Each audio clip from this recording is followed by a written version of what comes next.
It's always a delight when you come across a youngster who's very driven. You see that fire in his belly, a need and a want to really achieve something in life. I was lucky enough to work with Suvadeep, I think 3.5, 4 years back. And so today he's there with me and just wanted him to talk about his learnings, what drove him, and how he made his choices. So, Subhadeep, firstly, you did your MBA in healthcare, Yes. a very, very unique specialization. Why was that? I think the biggest thing was that it was a huge opportunity, and I could see there is a social need. And with my technical background of engineering, specialized in computer sciences and way it is moving forward, I think I had got a very good fitment in the industry, and that actually drove me to get into the healthcare management. And that's a rising sector. I feel anyone will agree with that, I think. I have been to your campus. It's a beautiful campus. And what I love about Goa Institute of Management is the amount of industry interaction and industry projects that they give to the students who are studying out there. So I do feel most of you get a pretty much level playing field. Yet, Sovadeep, do you think you did something extra to get that advantage during placements or to make sure that your future out of campus was good? Yeah, I think biggest thing is that when you get into MBA, it's not only about the studies and the books. It's also about you get accustomed how to work in groups, how to interact with people, how to network. And when I talk about networking, I think being in Placecom committee, where actually you need to bring stalwarts from the industry, which was one of you also I met there. So I think that. Subhadeep, give me a minute, So yes, when you say networking, I did find you very, very sharp on that. And I think this was probably 5 years back. But what amazed me was with the confidence with which you reached out to people. And even during your summer internship, I think you made some very long lasting relationships. So, how did you do this? I think it's very easy. It's only thing is that you need to be very clear cut in your communication. You need to be assertive, but while being assertive, you don't need to be either too shy or too aggressive. I think that's So tell us something. For example, let's take your internship at Philips, right? Yeah. And over there, you were reaching out to some very senior people who were not even related to your project, right? Yeah. So what is it? How were you breaking that ice? How were you getting to know them? I think after all, whatever post there, they're all human beings, okay. And I'm a youngster over there, and if I'm show keenness to learn, I've never seen them bringing that ice between us that they will not come up and tell us anything or guide us. And I always found that very easy to do. I don't know why it's such a big thing that you can't network or anything. I am a little bit extrovert in that way, but I think it's quite easy. Only thing is that we have to keep away those inhibitions from our mind. Right. So have that confidence and probably humility and a knowledge seeking attitude when you're reaching out to your seniors to network. Yeah, definitely, right? definitely being humble and being. I think it's also about how you actually also put some value when you are communicating. It's not only about you. It can't be a one-way thing. Only coming from that side. It need to be a two-way value addition whenever you communicate. So Sovadeep, another very interesting fact about you that after your graduation from campus, you didn't directly join a corporate.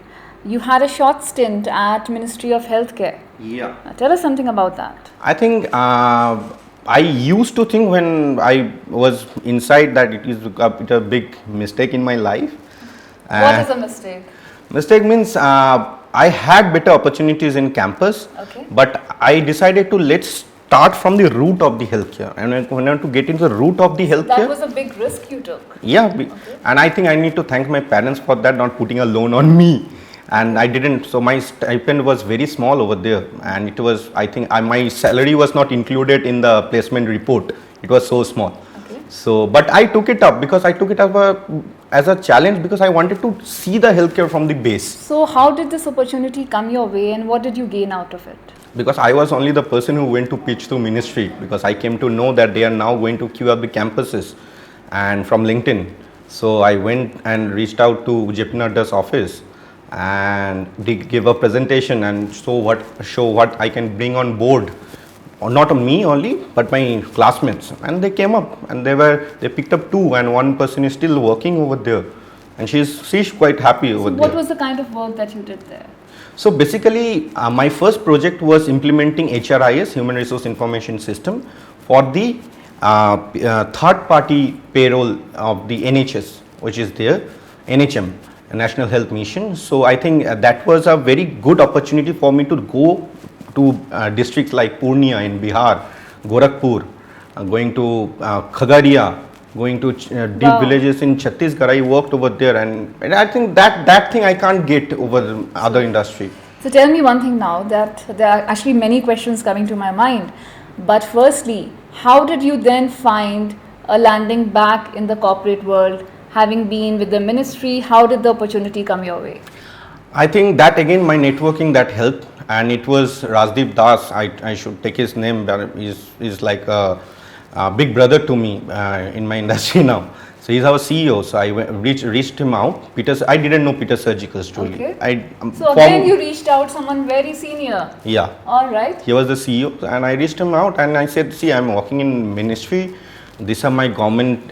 I know the things from the base, and I think government is a big place where healthcare is developing, and these are the contribution I can make. And he was probably convinced, and that's why he took me up, and we did really great. I think our business reached from 1.15 crore to 2.25 crore within a span of 9 months. Okay. And that was, I think, a How huge. big is the company now? The company is now around 48 crore in India, Okay. but it's only 3 years, and we are very new to India, and I think we are gaining very good market shares. So tell me one thing, how was the experience at grassroots level in the villages helping you, or you feel might help you in future? I think the best thing I learned from there is that you need to keep that humility when you are going over there. You can't be like a boss over there, and then they will treat you like a boss only. But when you actually go there, make your hands dirty with them, work with them, and make them feel and communicate the aim that you have come there for. And if you are able to communicate that aim, I think it works out like magic. So what next, Subhadeep? Where do you think you are heading now? What does success to you for the next 3 years look like? For me, success is winning people. For me, success is not about a big position. Unless and until your team members believe in you, unless and until your customers believe in you, unless and until your business partners believe in you, you can't do anything. Great. Subhadeep, how old are you? I am now 26, going to be 27 in September. Wow. Any advice for those kids or those students on campus right now and either doing a healthcare MBA or overall any MBA?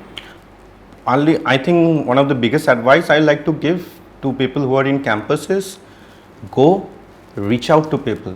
Go learn from people who are there where you want to be. It's a very simple thing. Go and learn from the people who have done it. And you'll learn both about their failures and success. It's not only about success always, because your success is at the end of the day what has been brought over the failures. So I think that's the key point. Go and learn from people. It was amazing listening in to Subhadeep just at 26 with so many insights about how to be successful. By sheer hard work and dedication, he's not only built a very strong network at a young age, but also leveraged that to get some very unique experiences. Not only in MNCs, but also with the ministry in villages. Today he's back at an MNC. He's completely confident about his style. All he says is, be yourself, reach out to people with humility and learn from them. So yes, he doesn't carry some of the mental blocks that some of the youngsters might have in being able to reach out to their seniors. He's very humble, and simply by keeping on trying, by networking, using the tools and each and every opportunity that comes his way, he is carving out a niche and yet a very successful career for himself. I really wish him the very best. Some tips that I would like to give based on his advice to youngsters: when you are on campus, you've reached, you're specializing in an MBA in marketing, finance, or whatever it is. You now know what you want to do. So start building your networks. Pick up as much of practical work that you can and don't shy away before knocking at a door. Opportunities come only to those who knock. Wishing you the very best. Do feel free to email at risha.corporatediaries@gmail.com or drop in your comments in the comment box. And if you want to keep listening to more from Corporate Diaries, hit the subscribe button. Thanks.